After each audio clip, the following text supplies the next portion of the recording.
सभी बच्चे ध्यान दें। आज हम किसी गोलीय कोश के कारण वैद्युत क्षेत्र की तीव्रता ज्ञात करें। यहाँ ब्लैक बोर्ड पर एक गोलीय कोश दिया हुआ है जिसका केंद्र O है और जिसकी त्रिज्या R है।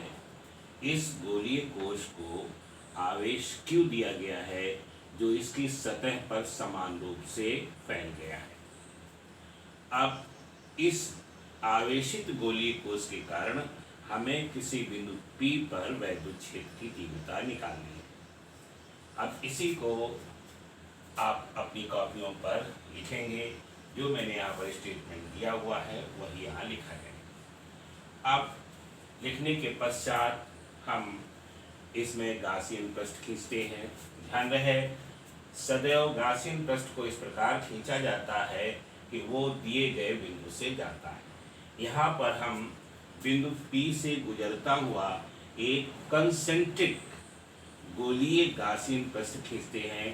कंसेंट्रिक का मतलब होता है संकेंद्रीय, यानी जो कोश का केंद्र है वही गासियन पृष्ठ का भी केंद्र होगा। इस प्रकार का पृष्ठ खींचते हैं।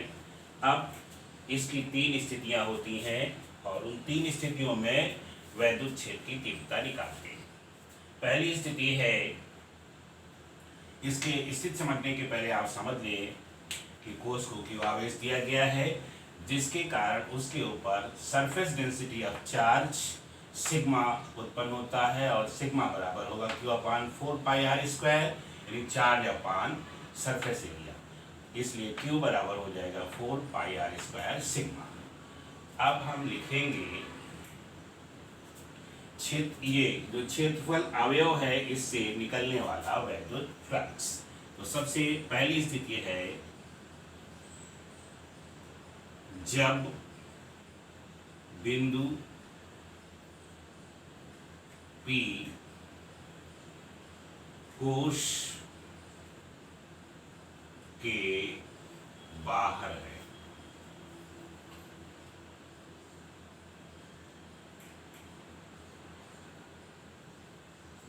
और जब ये बाहर होगा तो स्मॉल r यानी ये डिस्टेंस जो है ये ग्रेटर देन कैपिटल R हो जाएगी। अब इसके बाद इलेक्ट्रिक फ्लक्स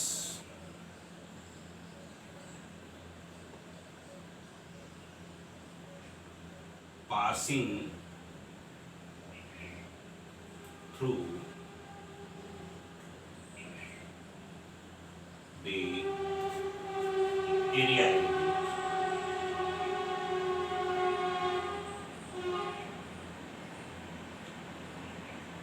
D, ये phi E यानी D phi E is equal to हो जाएगा vector E dot vector dA is equal to E dA cos theta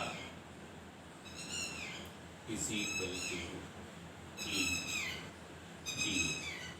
अब सभी बच्चे समझ गए cos थीटा क्यों हट रहा है, बिकॉज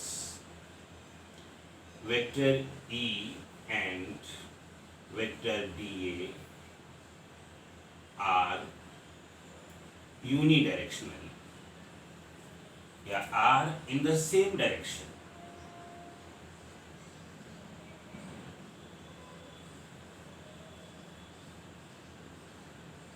और बेटा ध्यान दें, जब ये सेम डायरेक्शन में होंगे तो इनके बीच का एंगल 0 हो जाएगा, इसलिए cos 0 = 1 हो जाता है।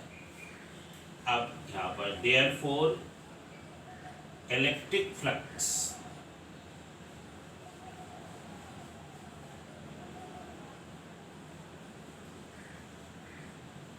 पासिंग थ्रू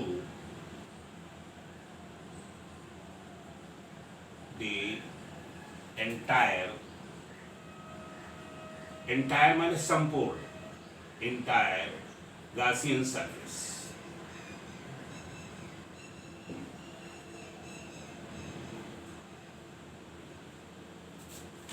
ये phi E हो जाएगा is equal to surface integral E D A is equal to surface integral E बाहर कर देंगे डी ए और ये हो जाएगा ई और total surface area of the sphere ये होता है 4 पाई स्मॉल आर स्क्वायर। ये गॉसियन सरफेस का एरिया है, ये टोटल इलेक्ट्रिक फ्लक्स हो गया बाई गॉस थ्योरम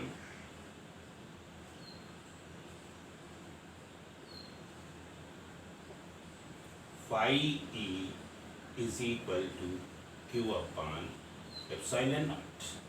देयरफॉर इन दोनों को इक्वेट कर देंगे, therefore E into 4 pi are square is equal to Q upon epsilon.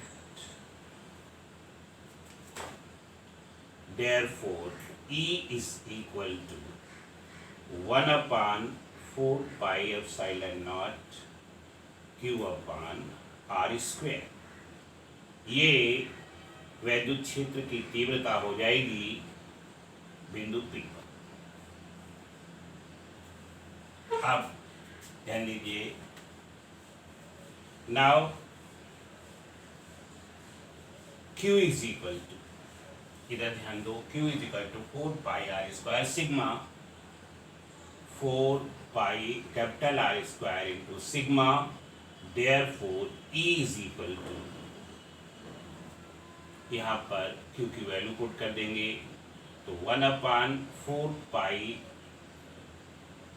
Pi epsilon naught into Q की जगह वैल्यू पुट करेंगे, ये हो जाएगा 4 pi are square sigma divided by r square small are square. और जब इसको सॉल्व करेंगे तो ये चीज़ आ जाएगी, यानी R E is equal to, यहाँ पर sigma upon epsilon naught into capital R square upon small are square, ये वैल्यू आ।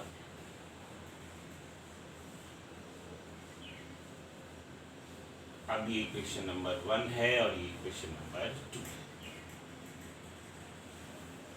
इस तरह से एक इंटेंसिटी सिग्मा के पदों में है और दूसरी के पदों में है। अब सेकंड स्टेज, जब बिंदु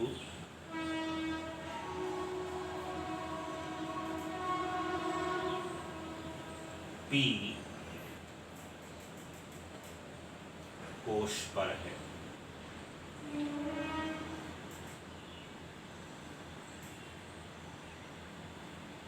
जब कोश पर होगा तो small R is equal to capital R हो जाएगा। सब बच्चे यहाँ ध्यान दें, अगर ये पॉइंट P इस पर होगा तो स्मॉल आर ये और कैपिटल आर दोनों बराबर हो जाएंगे।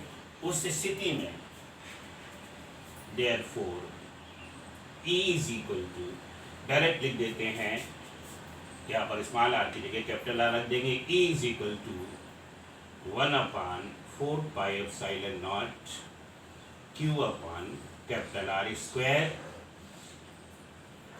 तथा यहाँ पर वैल्यू पुट कर देंगे तो ये हो जाएगा E इज इक्वल टू, या इसी के नीचे लिख देते हैं E is equal to 1 upon naught 1 upon, यहाँ पर ध्यान दें R की जगह पर, यानी स्मॉल r की जगह पर कैपिटल R लिख देंगे तो यहाँ पर हो जाएगा sigma upon epsilon naught R दोनों कैंसिल हो जाएंगे। ये दो इंटेंसिटी की वैल्यू आ जाती हैं, एक ये और एक। अब सभी बच्चे ध्यान दें, तीसरी स्थिति क्या होगी, थर्ड,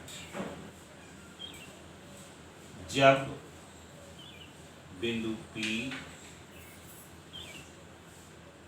कोश के अंदर है।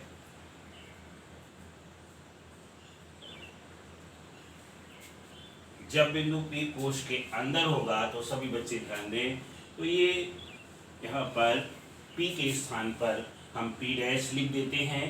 तो जब P डैश लिखेंगे तो ये इनसाइड हो जाएगा, और इनसाइड होगा तो यहाँ पर क्या हो जाएगा, small r is less than capital R। और जब स्मॉल r कैपिटल R से छोटा हो जाएगा तो सभी बच्चे देख रहे होंगे कि इसके अंदर कोई भी आवेश परिबद्ध नहीं है, यानी इनक्लोज्ड चार्ज जो है वो शून्य हो जाएगा। और जब इनक्लोज्ड चार्ज शून्य हो जाएगा तब इंटेंसिटी इस प्रकार से होगी। सभी बच्चे इधर ध्यान दें। अब यहाँ पर हो जाएगा सिंस या because charge enclosed is equal to 0. Therefore, E into 4 pi r square is equal to 0. ये 0 जो है वो गाउस थ्योरम से आता है। क्यों? गाउस थ्योरम में टोटल फ्लक्स बराबर होता है Q अपान एप्सिलॉन नॉट, और Q की वैल्यू है 0, तो यहाँ पर ये 0 आ जाएगा। Therefore, E is equal to 0। यानी उस स्थिति में जब P कोश के अंदर है या P डैश कोश के अंदर है तो इलेक्ट्रिक इंटेंसिटी 0 हो जाए। आप सभी बच्चे ये ध्यान दें कि कोश के बाहर इंटेंसिटी होगी, कोश पर इंटेंसिटी होगी, लेकिन कोश के अंदर कोई इलेक्ट्रिक इंटेंसिटी नहीं होगी।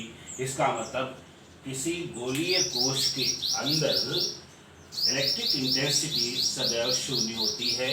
ये सभी बच्चे ध्यान रखेंगे। एक बात और ध्यान रखेंगे सभी बच्चे, यहाँ पर इंटेंसिटी का फॉर्मूला यहाँ देखिएगा इक्वेशन नंबर 1 और 2 में, यहाँ पर E is proportional to Q upon R square. अगर इसका ग्राफिकल रिप्रेजेंटेशन किया जाए जैसे मैंने यहाँ पर किया है, तो आप ये देख रहे हैं कि इंटेंसिटी ये डिस्टेंस R है और ये इंटेंसिटी है। तो इंटेंसिटी तब मिलेगी जब पॉइंट कोश के बाहर होगा, और जैसे जैसे दूरी R बढ़ती जाएगी वैसे वैसे इंटेंसिटी घटती जाएगी। तो ये इसका ग्राफिकल रिप्रेजेंटेशन है। सभी बच्चे इस इंटेंसिटी को भी पढ़ लेंगे और साथ में उसका ग्राफिकल रिप्रेजेंटेशन भी समझ लेंगे।